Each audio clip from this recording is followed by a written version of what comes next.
Hey there, good afternoon, Facebook. My camera's tilted a little, either that or I'm tilted, or both.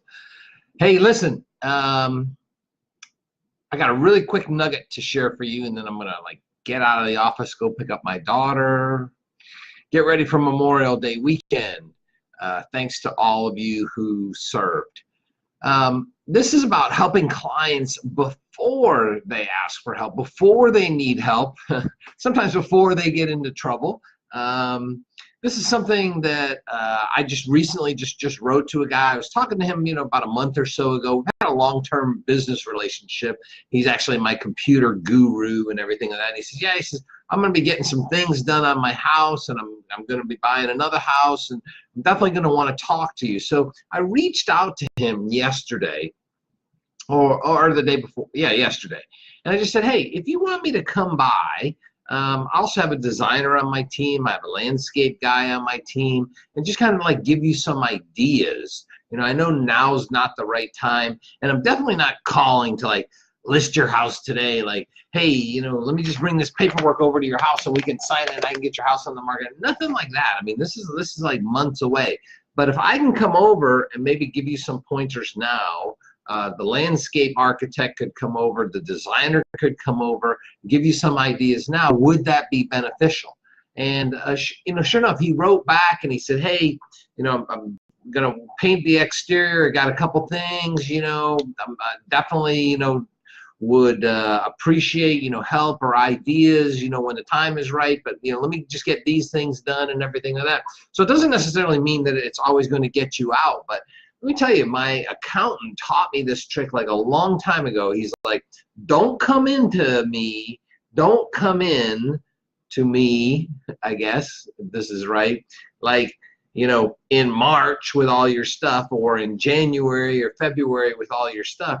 Come in and see me in, September, October.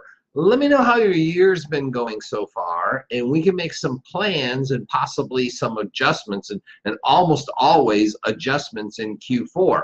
So maybe we'll buy, the new copier, or we'll buy, the new, cell phone or stuff, or maybe we won't do anything, not having that great a year, and we'll push off a lot of those expenses into next year, or there's going to be a change in the tax code. But he always worked with me months and months before the end of the year came.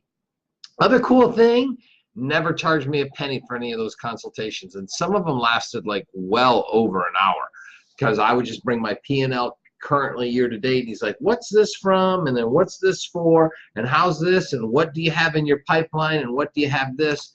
But he's just a really cool guy, Lewis Andrews and Company. So I'll go ahead and I'll give the plug.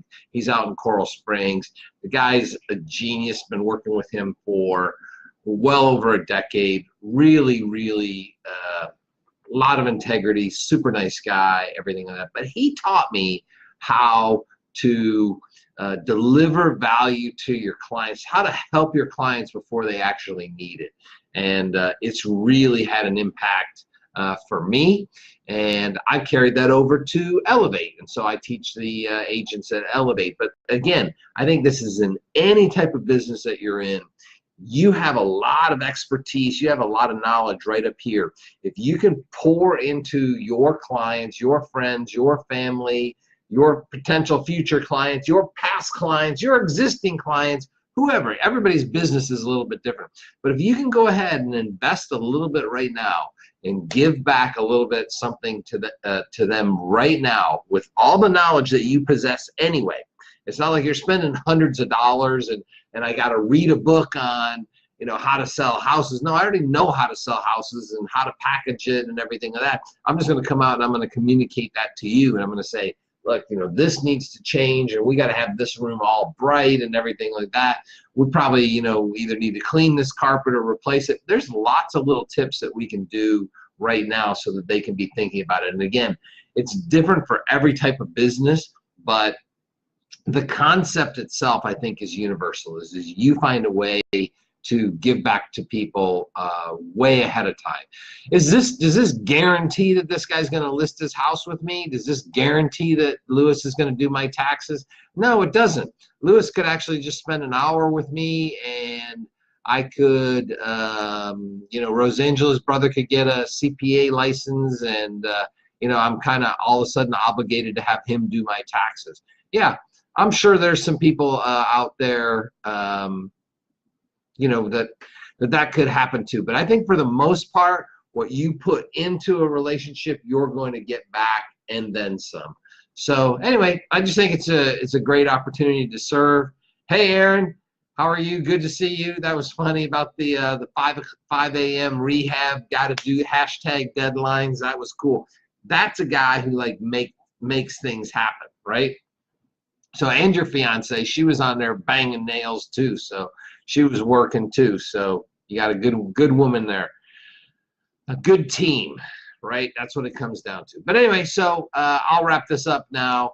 But just, you know, think about who you can be helping now in advance. You know, give them some benefits in advance. Frank Kern calls this results in advance. And just, you know, you got all this expertise you can pour into them. It doesn't have to be like this is the time when we need to sign pen to paper. No, do this months in advance, and when the time comes for them to do business, to select who they're going to buy their car from, who they're going to have do their taxes, who they're going to list their house with, it's most likely going to be you. So anyway, I think that's cool. Yeah, man. Aaron was rocking it. I mean, these guys were on their hands and knees 5 a.m. I got to hear the whole story one of these days. I'm sure it's a good one why you had a deadline. You had to be up at 5 a.m. But, you know, I mean, that's it. You're grinding it. You're just like making it happen. And I love that about you. And my beautiful wife is online. Mark Morgan, good to see you last week. Hope things are going well for you too. All right, I don't want to make this too long. Nice tie. Yeah, it's kind of like my orange and pink tie, you know, like I plan on just like goofing off and maybe even making this a 4-day weekend. So I'm already kind of like in the festive mood there. Sharon Plummer, good to hear from you. I think you got you're going to have a nice little June here. Nice big deal coming your way, from what I understand, if memory serves. And at my age, memory is very fragile, but I'm pretty sure I saw Sharon with a nice big fat closing coming her way in June. So really nice sale. Keep up the good work. Keep working hard. And you guys all have a great Memorial Day weekend. Again, those of you who have served, not just in the military, but police force, firefighters, all of you who just kind of give back to make this country a better place. Thank you so much, genuinely, for your service. All right, you guys, have a great weekend. Have a happy Memorial Day. Try and unplug from work and emails. Spend some time with your friends and family. Soak it all in. Just realize how fortunate we are to live in this country, to have the friends and family that we do, and just, you know, be humble, be grateful. All right? Have a good weekend, all. We'll talk to you next week. Take care. Bye-bye.